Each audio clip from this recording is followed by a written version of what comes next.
오늘 주신 말씀을 가지고 이제 다시라는 제목으로 함께 은혜를 나누고자 합니다. 한번 따라해 보십시다. 이제 다시. 부활주일이 지난 후 일주일이 지났습니다. 한 주간 동안 여러분 승리하셨습니까? 우리가 고난주간과 부활주일을 지났다는 것은 우리에게 복음이 임했다는 것이고 우리의 삶에서 복음의 열매가 맺어져야 한다는 것을 나타내는 것입니다. 복음의 열매는 감사와 평안과 기쁨을 비롯한 우리의 아주 작은 부분에서부터 큰 것까지 승리하는 것입니다. 승리는 다른 것이 아닙니다. 하나님이 기뻐하시는 삶을 살았다는 것입니다. 만약 그런 복음의 열매를 거두지 않고 그냥 일주일을 보냈다면 그것은 우리에게 큰 의미를 가지지 못합니다. 예수님의 십자가와 부활을 우리는 복음이라고 말하는데요. 이 복음은 온 백성에게 미칠 큰 기쁨의 좋은 소식이라고 알려지고 있습니다. 이 복음은 두 가지의 큰 특징을 가집니다. 첫째는 무엇인가 하면 모든 사람에게 해당된다는 것입니다. 즉 모든 사람에게 임하는 큰 기쁨의 좋은 소식입니다. 복음이 모든 사람에게 해당된다는 것에는 전제가 있습니다. 모든 사람이 죄인이다라는 전제, 모든 사람이 죽는다, 모든 사람이 영원한 형벌에 처한다, 예외가 없다는 것이 전제가 되는 그것이 바로 복음인 것입니다. 그래서 로마서 3장 10절은 말합니다. 의인은 없나니 하나도 없으며 죄와 사망에서 구원받을 방법이 없다는 것입니다. 가능성은 제로, 0인 것입니다. 그러나 우리에게 복음이 전해졌는데 그 복음은 십자가와 부활로 우리는 구원받게 되었다는 것입니다. 구원받을 가능성이 제로인 상황에서 이제 1이 생겼다는 것입니다. 이 0과 1은 하늘과 땅의 차이를 갖습니다. 예수님의 십자가와 부활이 복음이 된 이유는 바로 이와 같이 모든 사람들에게 해당되기 때문입니다. 두 번째 특징이 무엇인가 하면 예수님의 십자가와 부활은 우리에게 승리를 알려주기 때문입니다. 이 승리는 두 가지 방면으로 나타나게 되는데 첫째는 죄에서 승리하는 것입니다. 우리는 이것을 흔히 구원이라고 말합니다. 죄와 사망을 이긴 것입니다. 영원한 형벌에서 제외되는 것입니다. 죄에서 구원받는 것, 인간의 영원한 숙제가 풀려지게 되었습니다. 두 번째 승리가 무엇인가 하면 모든 삶에서 승리한다는 것입니다. 두려움을 이기고 평안을 누리고 승리하며 살아갈 수 있게 되는 것입니다. 요한복음 16장 33절은 말합니다. 너희가 세상에서는 너희가 환난을 당하나 담대하라 내가 세상을 이기었노라. 이것을 받아서 사도 바울은 말합니다. 로마서 8장 37절 그러나 이 모든 일에 우리를 사랑하시는 이로 말미암아 우리가 넉넉히 이기느니라. 십자가와 부활은 이런 의미에서 모든 사람에게 복음입니다. 모든 사람에게 통하는 의미 있는 큰 기쁨의 좋은 소식입니다. 그런데 이 십자가와 부활은 예수님이 이루신 것입니다. 예수님이 2000년도 더 전에 십자가를 지셨고 부활하셨습니다. 그런데 그것이 나와 무슨 상관이 있는가? 이것이 오늘 우리에게 주어진 숙제입니다. 이것을 나의 것으로 만들어야만 내게는 그것이 복음이 되고 큰 기쁨의 좋은 소식이 되고 우리에게는 생명을 얻는 구원이 일어나게 되고 모든 삶에서 승리하는 길이 벌어지게 되는데 이것을 우리가 어떻게 내 것으로 삼을 수 있는가? 2000년도 전에 이루어졌던 예수님의 십자가와 부활 사건이 내 것으로 되기 위해서는 열쇠가 필요합니다. 바로 그 열쇠가 그렇게 강조하는 믿음인 것입니다. 복음을 믿음으로 받아들여야 이 십자가와 부활이 다른 누구의 것이 아닌 내 것이 되는 것입니다. 예수님은 말씀하십니다. 요한복음 11장 25절 26절 나는 부활이요 생명이니 나를 믿는 자는 죽어도 살겠고 무릇 살아서 나를 믿는 자는 영원히 죽지 아니하리니 이것을 네가 믿느냐. 부활이요 생명이라는 사건이 있다고 할지라도 믿지 않으면 아무런 상관이 없습니다. 바울은 말합니다. 로마서 1장 16절 내가 복음을 부끄러워하지 아니하노니 이 복음은 모든 믿는 자에게 자에게 구원을 주시는 하나님의 능력이 됩니다. 하나님의 능력이 분명히 있는데 이것을 믿지 않으면 아무런 소용이 없습니다. 믿는 자에게만 구원이 이루어지게 된다는 것입니다. 구원과 승리는 예수님의 십자가와 부활이 가져다 준 결과입니다. 예수님을 믿으면 이 모든 것들을 다 가질 수 있고 다 누릴 수 있습니다. 그런데 이것을 알고 가지고 누리는 사람이 많지 않습니다. 이유는 간단합니다. 믿지 않기 때문입니다.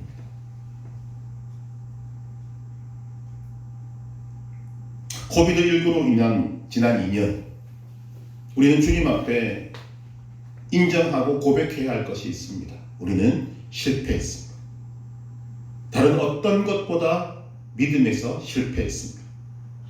믿음을 지키지 못했고 예배를 지키지 못했고 말씀을 지키지 못했고 기도를 지키지 못했습니다. 뿐만 아니라 우리의 삶에서도 실패했습니다. 말씀대로 살지 못했습니다. 하나님의 뜻대로 살지 못했습니다. 승리와 거리가 먼 실패의 삶을 살았습니다. 우리가 가졌던 꿈도 희망도 꽃을 피우지도 못하고 사그라든 그런 현실을 우리는 맞이하게 된 것입니다. 승리의 부활주의를 지나고 지난 일주일 우리의 삶도 그런 것 같습니다. 그만큼 세상의 힘은 강한 것입니다. 십자가와 부활, 원리적으로 보면 이제 모든 것을 승리할 것 같습니다. 그러나 승리는 하셨는데 그 승리가 내 것으로 오지 않는 삶은 실패가 될 수밖에 없는 것입니다. 오늘 본문에 등장하는 예수님의 제자들도 마찬가지입니다. 예수님이 십자가에 달려 돌아가셨을 때 그들은 꿈꾸었던 하나님의 나라를 포기했습니다. 3년 동안 예수님과 함께 이스라엘 땅을 다니며 놀라운 복음을 들었고 놀라운 복음의 능력을 보았습니다. 그리고 경험했습니다. 예수님께서 이루실 하나님 나라를 꿈꾸기에 충분한 경험도 쌓았습니다. 그런데 예수님이 십자가에 달려 죽으시면서 그들의 꿈도 사라진 것입니다. 그들의 마음이 얼마나 심하게 무너졌는지 부활하신 예수님을 만났으면서도 상처 입은 마음을 회복할 수가 없었습니다. 그런 그들의 마음이 바로 고기 잡으러 가는 행동으로 나타나게 된 것입니다. 오늘 본문 2절 3절 같이 한번 읽어보겠습니다. 시몬 베드로와 디두모라 하는 도마와 갈릴리 가나 사람 나다나엘과 세베대의 아들들과 또 다른 제자들이 함께 있더니 시몬 베드로가 나는 물고기 잡으러 가노라 하니 그들이 우리도 함께 가겠다고 하고 나서가서 배에 올랐으나 그날 밤에 아무것도 잡지 못하였더니. 여러분 지금 이 제자들의 상태는 십자가만 경험한 것이 아니라 부활하신 주님을 만난 상태입니다. 그런데 예수님을 부인했던 베드로와 도망쳤던 다른 제자들은 부활하신 예수님을 만났으면서도 예수님을 만나기 전으로 돌아가려고 했다는 것입니다. 사람을 낚는 어부가 되려고 했으나 다시 물고기 낚는 어부로 돌아가려고 한 것입니다. 그러나 그들이 놓치고 있는 것이 있습니다. 그것은 그들은 예수님을 만나기 전으로 돌아갈 수 없다는 것입니다. 왜냐하면 놀라운 세계를 알았고 놀라운 세계를 봐버렸기 때문입니다. 비록 지금은 마음이 너무나 낙심되어져서 애써 물고기를 잡으러 왔지만 그물질을 하는 그들의 마음은 누가 봐도 헛헛함을 느낄 수밖에 없었을 것입니다. 이것은 마치 어떤 것과 비슷하냐면 글자를 익히고 나면 우리가 돌아가려고 해도 문맹 상태로 돌아갈 수 없는 것과 비슷한 것 같습니다. 예수님을 만난 사람은 그 이전으로 돌아갈 수 없습니다. 이들의 삶이 예수님을 만나기 전으로 돌아갈 수 없다는 것을 나타내는 것이 물고기를 한 마리도 잡지 못한 것입니다. 오늘 말씀 3절 마지막에 나가서 배에 올랐으나, 이 말은 그물질을 그렇게 많이 했으나 그날 밤에 아무것도 잡지 못하였더니. 여러분, 성경은 그냥 기록된 것이 아닙니다. 굉장히 그 안에 담겨있는 내용이 많습니다. 그날 밤에 아무것도 잡지 못하였더니, 이것은 제자들의 빈 마음을 대변해 주는 것 같습니다. 그물이 텅 빈 것입니다. 그래도 3년 전만 해도 그들은 전직 어부였습니다. 그 호수를 잘 알고 있고 언제 어느 때 물고기를 잡을 수 있는지를 잘 아는 그들이 열심으로 그물질을 했으나 한 마리도 잡지 못했습니다. 눈먼 고기 한 마리도 잡을 것 같았지만 아무것도 잡지 못했습니다. 그들의 텅 빈 그물은 그들의 텅 빈 마음을 나타내는 것 같다는 것입니다. 뿐만 아니라 이 텅 빈 그물은 그들에게 하셨던 예수님의 말씀을 기억나게 합니다. 요한복음 15장 5절 나를 떠나서는 너희가 아무것도 할 수 없습니다. 우리는 인정하지 않지만 우리가 예수님을 만난 이후에 주님을 떠나서는 우리가 아무것도 할 수 없습니다. 이런 내용을 여러분들이 들으시면 우리는 이 물고기를 잡으러 간 제자들의 마음을 어느 정도 알 수 있습니다. 이해가 됩니다. 왜냐하면 우리가 지금 그러고 살기 때문입니다. 예수님을 안 믿는 것이 아닙니다. 분명히 믿었습니다. 말씀을 모르는 것도 아니고 하나님의 뜻을 모르는 것도 아닙니다. 나름 믿음으로 살려고 애를 쓰고 노력합니다. 그러나 우리는 여러 가지 이유로 실패하고 쓰러지고 넘어집니다. 그런 자신에게 실망해서 몸부림치며 오늘 제자들과 같이 예수님을 모르는 대로 돌아가려는 그런 헛된 수고를 하고 있는 우리의 마음, 상한 마음, 무너진 마음, 상처 입은 마음, 우리도 잘 알고 있는 것입니다.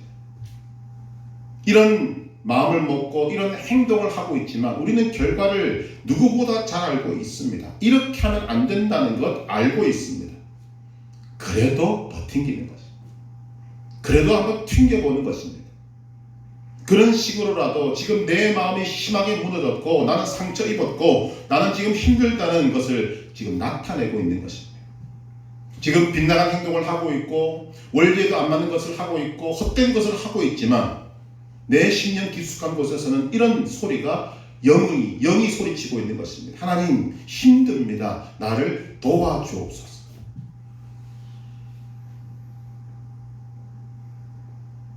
감사하고 또 놀라운 것은 바로 그때 부활하신 예수님이 이들을 찾아오신 것입니다. 오늘 본문에는 예수님이 이들을 찾아왔다는 사실을 3번이나 말씀에 기록하면서 강조하고 있습니다. 1절에 보니까 그 후에 예수께서 디베랴 호수에서 또 제자들에게 자기를 나타내신 일은 이러하니라. 4절 날이 새어갈 때 예수께서 바닷가에 서셨으나 14절 이것은 예수께서 죽은 자 가운데서 살아나신 후에 3번째로 제자들에게 나타나신 것이라. 우리는 예수님이 제자들을 찾아오신 것에 주목할 필요가 있습니다. 우리 한번 생각해 보시길 바랍니다. 예수님은 죽음을 이기고 부활하셨습니다. 정말 놀라운 일입니다. 사람들이 꿈도 꾸지 못하는 일이 일어나게 된 것입니다. 예수님은 그냥 은밀한 곳에서 십자가를 지고 돌아가신 것이 아닙니다. 수많은 사람들이 보고 있는 가운데서 십자가 달려 죽으셨습니다. 로마 병정이 확인까지 했습니다. 만약 그런 예수님이 다시 살아나셔서 사람들에게 나타나시면 얼마나 많은 사람들이 놀라고 감동하며 예수님을 믿겠습니까? 부활하신 예수님이 입을 열어서 하늘나라 진리를 선포하시면 그들은 아마 바로 구원 얻고 바로 예수님의 제자들이 되지 않았겠습니까? 때문에 우리 생각에는 부활하신 예수님은 지금 이 디베랴 호수 이 변방에 오실 것이 아니라 예루살렘으로 가셔야 합니다. 사람들에게 나타나서 내가 부활했다는 것을 알리셔야 우리의 상식으로는 맞는 것 같습니다. 그런데 예수님은 많은 사람이 모인 곳에 찾아가지 아니하시고 오히려 아무도 없는, 아무도 알아주지 않는 변방에 도망쳐 와 있는 제자들을 찾아오신 것입니다. 디베랴 호수는 변방입니다. 그런데 이 곳은 예수님과 제자들에게 의미 있는 곳입니다. 그것은 제자들이 예수님을 처음 만나는 곳입니다. 예수님을 만나서 하나님 나라를 꿈꾸었던 곳입니다. 물고기 잡는 어부에서 사람 나누는 어부로 부름받은 곳입니다. 어부로서 살아갈 수밖에 없던 사람들이 변하여 하나님 나라의 대사들이 된 것이 바로 이곳입니다. 예수님은 많은 사람들 앞에 나타나기 위해서 찾아가신 것이 아니라 변방에 이름 없이 빛 없이 스며들어와 있던 숨어있던 제자들을 찾아오셨습니다. 이유가 무엇입니까? 이들을 회복시키기 위해서인 것입니다. 예수님을 만나서 크고 놀라운 꿈을 꾸었지만 십자가로 인해서 무너지고 낙심하고 절망해서 다시 물고기 잡으러 와 있는 제자들에게 실패로 끝난 줄 알았던 꿈을 다시 꾸게 하기 위해서 예수님이 그들을 찾아가신 것입니다. 부활하신 예수님은 제자들이 하나님 나라의 꿈을 포기하지 않도록 용기를 주시고 힘을 불어넣어 주시기 위해서 제자들을 찾아오신 것입니다. 여러분, 우리도 마찬가지입니다. 이름 없이 빛 없이 살던 우리가 예수님을 믿게 되면 우리는 꿈을 꾸게 됩니다. 하나님 나라 꿈을 꾸게 됩니다. 내가 꿈을 꾸고 싶어서가 아니라 하나님이 우리에게 꿈을 꾸게 하십니다. 이름 없이 빛 없이 살던 한 사람 아브라함을 불러서 하나님이 그에게 내 자손을 밤하늘의 별과 같이 바닷가의 모래와 같이 만들겠다. 그것이 하나님이 주시는 꿈입니다. 생각지도 못했던 꿈, 상상도 할 수 없는 꿈. 여러분 각자에게 하나님은 예수님을 만날 때 그런 꿈을 주시는 것입니다. 그러나 세상은 하나님 주신 그 꿈을 사라지게 만듭니다. 마귀는 그 놀라운 꿈을 무용지물로 만들려고 합니다. 이런 공격에 찢기고 무너지고 쓰러지는 것이 오늘 저와 여러분들입니다. 그러나 예수님은 우리가 하나님 나라를 향한 꿈을 포기하지 않도록 찾아오십니다. 아무도 알아주지 않는 나를 귀하게 여기시고 눈여겨보시고 우리를 찾아오십니다. 용기를 주시고 힘을 주시고 손을 잡아 일으켜 주십니다. 제자들을 찾아오셨던 예수님께서 오늘 우리도 찾아오시는 것입니다. 찾아오신 예수님은 쓰러져 있는 우리를 보시고 책망하지 않으십니다. 나무라지 않으십니다. 혼을 내지 아니하십니다. 예수님은 사랑으로 우리를 대하십니다. 왜냐하면 정말 사랑하시기 때문에. 예수님이 십자가를 지시기 전에 성경은 이런 말씀을 기록하고 있습니다. 요한복음 13장 1절에 6월절 전에 예수께서 자기가 세상을 떠나 아버지께로 돌아가실 때가 이른 줄 아시고 세상에 있는 자기 사람들을 사랑하시되 끝까지 사랑하시니라. 세상에 있는 자기 사람들을 사랑하시되 끝까지 사랑하시니라. 이 속에 누가 포함되어 있는지를 우리는 알 필요가 있습니다. 여기에는 예수님을 팔기 직전인 가룟 유다도 포함되어 있습니다. 그런데 예수님은 그조차도 끝까지 사랑하시니라는 말씀을 기어이 남겨놓고 계신 것입니다. 그와 같은 사랑으로 지금 예수님은 낙심한 마음으로 디베랴 호수에 와서 물고기 잡는 제자들을 찾아오신 것입니다. 우리 생각에는 이 제자들을 바라보면서 좀 잘하지. 아니 그런 것도 못 이기고 무슨 예수님의 제자 노릇을 하고 있는가. 이런 생각을 할 수도 있지만 예수님은 그렇지 아니하십니다. 오직 사랑으로만 대하십니다. 이 예수님의 지극하고도 무궁한 사랑은 지금 제자들을 회복시키시는 방법을 통해서도 잘 나타나고 있습니다. 예수님이 행하신 일들은 참 생각할수록 놀라운데 첫째는 물고기를 잡게 하십니다. 오늘 말씀 6절에 보니까 이르시되 그물을 배 오른편에 던지라 그리하면 잡으리라 하시니 이에 던졌더니 물고기가 많아 그물을 들 수 없더라. 밤새 제자들은 자신들의 힘과 능력과 노력으로 그물질을 했지만 아무것도 잡지 못했습니다. 낙심할 만하고 절망합니다. 이미 낙심하고 절망해 있는 심령을 가지고 그냥 의미 없는 그물질을 하고 있는 그들, 더 실망이 커지고 더 낙심이 되는 그런 상황 속에 예수님이 말씀하시고 순종했더니 들어올리기 힘들 만큼 많은 물고기가 잡힌 것입니다. 여러분, 이때 베드로를 비롯한 제자들이 무엇을 생각했을까? 저는 제자들이 자신들을 불러주신 그때를 떠올리지 않았겠나 생각합니다. 예수님이 준비하신 두 번째는 숯불을 준비하십니다. 숯불은 여러 가지 의미가 많이 있는 것이지만 특별히 베드로에게는 의미가 있습니다. 예수님은 숯불이 있는 자리에서 재판받으셨고 베드로는 숯불이 있는 자리에서 예수님을 부인했습니다. 숯불은 베드로가 예수님을 부인하던 그 자리, 그것을 기억나게 하는 도구가 되는 것입니다.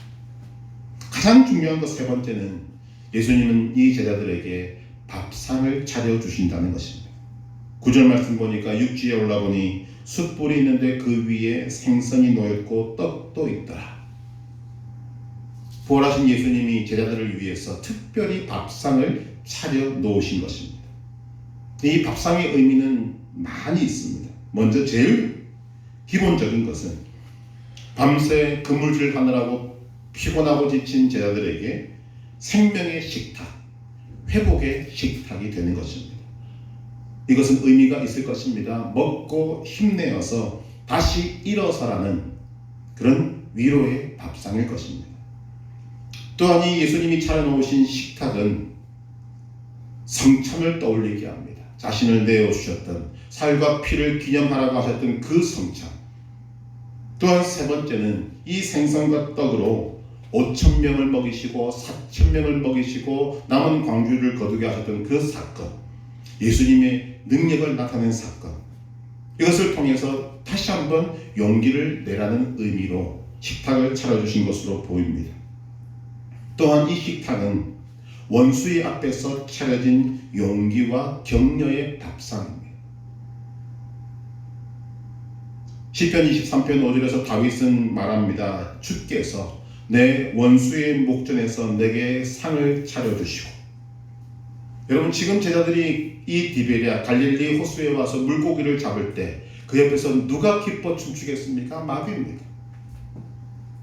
지금 예수는 부활하셔서 놀라운 승리를 이루어 놓으셨는데 제자들은 그 승리의 기쁨도 모른 채로 지금 낙심하고 절망해서 지금 예수님 이전으로 돌아가 버리고 만 것입니다. 실패하고 쓰러져서 정신 못 차리고 있으면 누구만 좋아하는가? 마귀만 좋아합니다. 십자가 사건으로 낙심하고 절망한 제자들이 물고기 잡으러 와 있으면 아무도 좋아하지 않는데 마귀만 좋아하는 것입니다. 마귀가 좋아할 만한 행동을 우리는 극구 사양해야 하고 하지 말아야 하지만 지금 제자들이 그렇게 하고 있는 것입니다. 이유가 무엇이냐면 내가 약하기 때문입니다. 그래서 주님이 찾아오시는 것입니다. 찾아오셔서 위로하시고 격려하시고 사랑이 가득한 방법으로 우리를 회복시키시는 것입니다. 그리고 이것은 사탄 마귀를 향한 하나님 예수님의 승리의 선포이자 도전장입니다. 내가 부활했다. 내가 승리했다. 이제 네가 조롱거리로 삼고 있는 이 제자들 내가 다시 일으켜 세울 것이다. 이들이 다시 일어나면 너는 죽은 목숨이다. 이것을 지금 예수님이 밥상으로 표현해주고 계시는 것입니다. 이렇게 하시는 목적이 무엇입니까? 예수님이 오셨고 함께 계시다는 사실을 깨닫게 하는 것입니다. 여러분, 제자들의 마음이 얼마나 무너져 있는지 부활하신 예수님께서 제자들을 찾아오셨지만 제자들은 처음에 예수님인 줄 알아보지 못했습니다. 오늘 말씀 4절에 보니까 날이 새어갈 때 예수께서 바닷가에 서셨으나 제자들이 예수이신 줄 알지 못하는지라. 여러분, 마음이 무너지고 실망하고 절망하고 낙심하면 이런 현상이 일어납니다. 예수님이 옆에 계셔도 모릅니다. 눈으로 보아도 모를 것입니다. 그런데 예수님이 사랑을 베푸시니 그때서야 비로소 예수님이 계신 것을 알게 됩니다. 7절 예수께서 사랑하시는 그 제자가 베드로에게 이르되 주님이시라 하니. 예수님은 제자들에게 자신을 나타내신 것입니다. 여러분, 이때의 주님이 어떤 주님이십니까? 부활의 주님이십니다. 승리의 주님이십니다. 죽음을 이기고 승리하신 주님이십니다. 예수님께서는 자신을 이렇게 부활의 주님으로 나타내신 것입니다. 그리고는 물고기를 잡게 하시고 숯불을 피워 놓으시고 밥상을 차려주시면서 제자들이 예수님과 함께 했던 지난 세월들을 기억나게 하시는 것입니다. 여러분, 기억하는 것 굉장히 중요합니다. 믿음 생활에서 참 중요한 것입니다. 예수님께서 제자들을 부르실 때부터 함께 했던 지난 세월, 예수님을 인해서 놀라고 감동했던 그날의 모든 것들을 예수님은 기억나게 하시는 것입니다.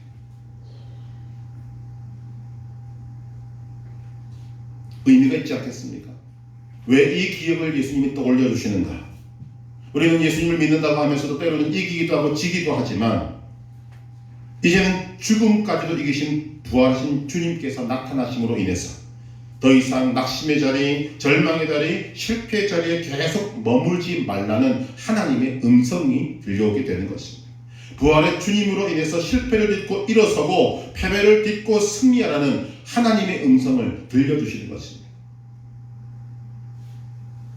디베랴 호수에 나타나신 예수님과 같이 오늘 우리에게 나타나신 주님도 부활의 주님이십니다. 우리에게 임하신 그 주님도 승리의 주님이십니다. 죽음을 이기고 완전한 승리를 이루신 승리의 주님이십니다. 그 주님이 오늘 이 예배를 통해서, 이 말씀을 통해서 우리를 찾아오셔서 우리를 위로하시고 격려하시고 힘을 주시고 능력을 주시고 용기를 북돋우고 계시는 것입니다. 우리가 기억해야 할 것이 있습니다. 우리는 예수님으로 말미암아 구원을 받았습니다. 십자가와 부활로 인해 돌아갈 수 없는 강을 건넌 것입니다. 이스라엘 백성들이 출애굽할 당시에 하나님은 홍해바다를 동풍으로 갈라놓으시고 이스라엘 백성들로 하여금 그 홍해바다를 마른 땅같이 건너게 하신 후에 그들이 다 건너고 난 다음에는 그 홍해바다를 다시 원래 모습으로 바꿔놓으셨습니다. 돌아갈 수 없다는 것입니다. 마찬가지로 십자가와 부활로 인해 구원받은 저와 여러분들은 구원 이전으로 돌아갈 수 없습니다. 그렇다면 남은 것은 우리에게 전진밖에는 없는 것입니다. 하나님 나라를 향하여, 하나님을 향하여, 예수님을 향하여, 부활하신 주님을 향하여 나아가는 전진밖에는 남아있지 않는 것입니다. 그러나 우리는 그 길이 구원의 길임을 알아야 합니다. 그런데 현상은 어떻게 벌어지는가? 구원의 길임이 분명한데, 구원의 길을 걸어가는 것이 분명한데 우리는 그 구원의 길 위에서도 우리의 연약함을 인해서, 우리의 믿음 없음을 인해서 쓰러지고 무너지고 낙심하고 절망합니다. 그리고는 실패할 때마다 돌아갈 수 없는 강을 건너려고 합니다. 여러분, 광야에서 이스라엘 백성들이 했던 말들을 떠올려 보시기 바랍니다. 그들이 어떻게 했습니까? 하나님이 막아놓으신 구원 이전의 그 길을 계속적으로 돌아가려고 합니다. 그러나 돌아갈 수 없습니다. 본문의 제자들도 너무나 마음이 낙심되니까 예수님 만나기 이전으로 돌아가려고 합니다. 그러나 그럴 수가 없습니다. 십자가와 부활을 통해서 우리는 죽음의 강을 건너왔기 때문에 이들은 지금 그 생명의 능력을 경험하지 못하지만 이미 그들에게는 돌아갈 죽음의 강이 없기 때문에 우리가 기억해야 할 것이 있습니다. 구원의 길에서 있어도 쓰러지고 넘어질 수 있습니다. 실패할 수 있습니다. 승리의 길을 주셨지만 우리는 우리를 바라보아서도 알지만 질 때가 훨씬 더 많습니다. 낙심하고 절망하고 실패한 자신의 모습이 싫어서 과거로 돌아가려고 애를 쓰지만 돌아갈 수 없다는 것도 우리는 알고 있습니다. 그런 우리들임에도 불구하고 부활하신 주님은 우리를 사랑하셔서 우리를 찾아오시는 것입니다.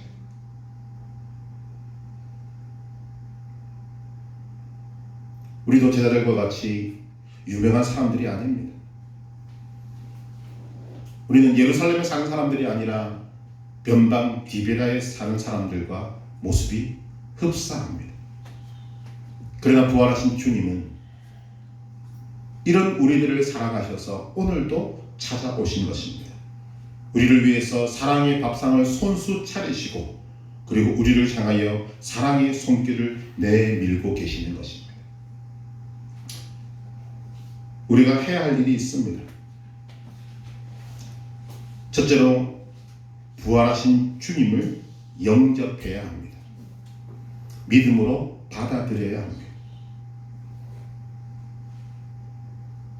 우리 한번 따라 하십시다. 나는 부활하신 주님을 영접합니다.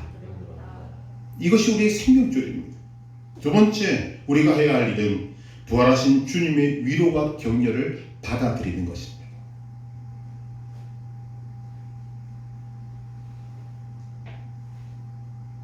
세 번째로 우리가 해야 될 일은 낙심, 절망, 실패, 좌절의 자리에서 다시 일어서는 것입니다. 예수님이 차려놓으신 밥상에서 밥을 먹고 그것을 에너지원 삼아서 힘을 얻어서 다시 일어서는 것입니다. 예수님의 위로와 격려를 받아들여서 자신을 일으켜 세우는 그런 동기로 삼아야 합니다. 부활하신 주님이 내미신 손을 잡고 다시 일어서는 것입니다. 네 번째, 가장 중요한 것인데 예수님 안에 거하면서 예수님의 말씀에 순종하는 것입니다. 오늘 말씀 5절 6절을 보면 이렇게 기록합니다. 예수께서 이르시되 얘들아 너희에게 고기가 있느냐 대답하되 없나이다. 이르시되 그물을 배 오른편에 던지라 그리하면 잡으리라 하시니 이에 던졌더니 물고기가 많아 그물을 들 수 없더라. 예수님 이 사건, 이 말씀을 통해서 오늘 우리에게 두 가지 승리의 열쇠를 주시는 것입니다. 여러분, 지금 제자들은 예수님이 십자가로 인해서 실패를 경험했습니다. 절망을 경험했습니다. 그런데 밤새 물고기를 잡았는데 물고기를 잡지 못함으로 또 거기에 엎친 데 덮친 격으로 또 다른 실패를 경험하게 된 것입니다. 그런 그들에게 예수님이 승리 열쇠를 주신 것입니다. 두 가지 열쇠를. 첫째, 부활의 주님과 함께하는 것입니다. 지금 예수님의 말씀을 들었다는 것은 무엇인가 하면 지금 예수님이 그들과 함께 있다는 것을 그들이 깨달아야 하는 것입니다. 부활의 주님이 제자들과 함께 하신 것처럼 저와 여러분들의 삶에도 함께 하십니다. 여러분, 그것을 믿으셔야 합니다. 그것이 승리의 비결이기 때문입니다. 주님이 나와 함께 하신다. 세상 사람들 아무도 안 알아주어도 부활하신 주님은 나를 알아주시고, 세상 사람들은 나에게 도움의 손길을 하나도 내밀지 않지만 나는 부활하신 주님이 나에게 도움의 손길을 내밀고 계신다는 것을 여러분들이 받아들일 때 우리는 승리할 수 있는 것입니다. 두 번째 승리의 열쇠가 무엇인가 하면 주님의 말씀에 순종하는 것입니다. 이 원리는 굉장히 중요한 원리입니다. 부활의 주님과 함께할 때 열매를 맺고 부활하신 주님의 말씀에 순종할 때 많은 물고기를 잡게 됩니다. 이러한 주님과 함께하고 순종하는 승리의 원리는 성경 곳곳에 기록되고 있습니다. 특히 예수님이 많은 말씀을 하셨습니다. 요한복음 15장 5절 나는 포도나무요 너희는 가지라 그가 내 안에 내가 그 안에 거하면 사람이 열매를 많이 맺나니 나를 떠나서는 너희가 아무것도 할 수 없습니다. 주님 안에 거하고 주님의 말씀에 순종하면 열매를 맺는다는 말입니다. 또 요한복음 15장 7절 너희가 내 안에 거하고 내 말이 너희 안에 거하면 무엇이든지 원하는 대로 구하라 그리하면 이루리라. 주님 안에 거하고 순종하는 승리의 원리를 곳곳에 말씀해 놓으셨습니다. 우리가 순종해야 될 것이 무엇입니까? 여러분이 구원받은 백성이라면 매일 주님을 기억하라는 것입니다. 주님을 기억하고 대화하는 것이 자동이 되도록 훈련하라는 것입니다. 이것이 나의 삶에 자동이 되도록 노력하고 애를 쓰라는 것입니다.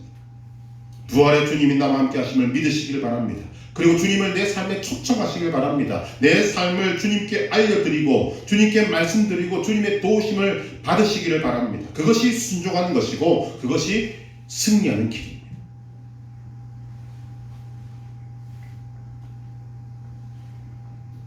많은 사람들이 머리가 발달하고 인생이 무엇인지를 알고 나니까 무엇하는가 하면 넘어지지 않으려고 애를 씁니다. 쓰러지지 않으려고 노력을 합니다. 그러나 우리가 애를 쓰고 노력을 한다고 해서 쓰러지지 않는 것이 아닙니다. 열심히 땀을 흘린다고 해서 조심한다고 해서 넘어지지 않는 것이 아닙니다.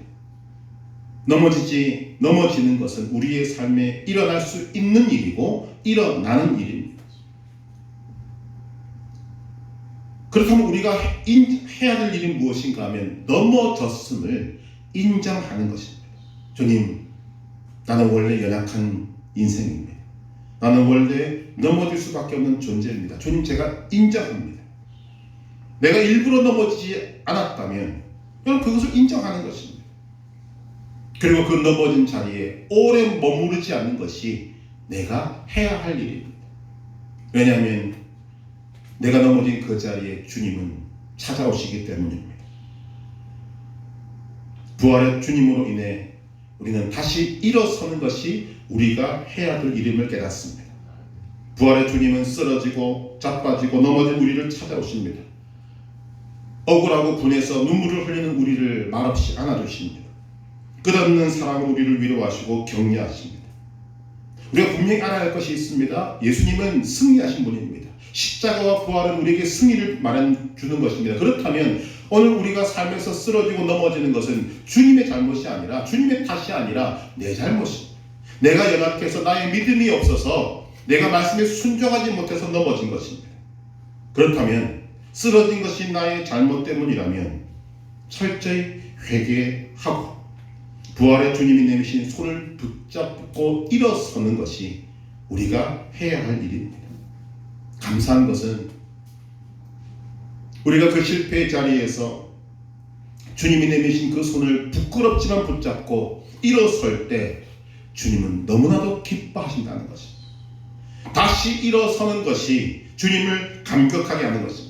다시 일어서서 주님을 향해 나아가는 것이 십자가와 부활을 가치 있고 의미 있게 하는 것입니다. 그리고 이것이 하나님 아버지께 영광을 돌리는 것입니다. 예수님은 십자가와 부활로 하나님께 영광을 돌리셨습니다. 그렇다면 우리는 십자가와 부활을 힘입어서 다시 일어서서 이미 승리하신 주님과 함께 구원의 길을, 승리의 길을 걸어가는 것이 하나님께 영광을 돌리는 것입니다. 여러분, 쓰러질 수 있습니다. 넘어질 수 있습니다. 그러나 우리가 할 일은 넘어진 자리에서 옷을 털고 주님의 손을 붙잡고 주님의 위로와 격려를 힘입어서 주님이 베푸신 그 밥상을 먹고 힘을 내어서 다시 일어서는 것입니다. 이제 다시 주님 앞에 우리가 나아가는 것입니다. 부활의 주님으로 인해 다시 일어나서 승리의 주님이 주신 승리의 길을 걸어가는 우리 모든 성도들 되시기를 주님의 이름으로 축복합니다.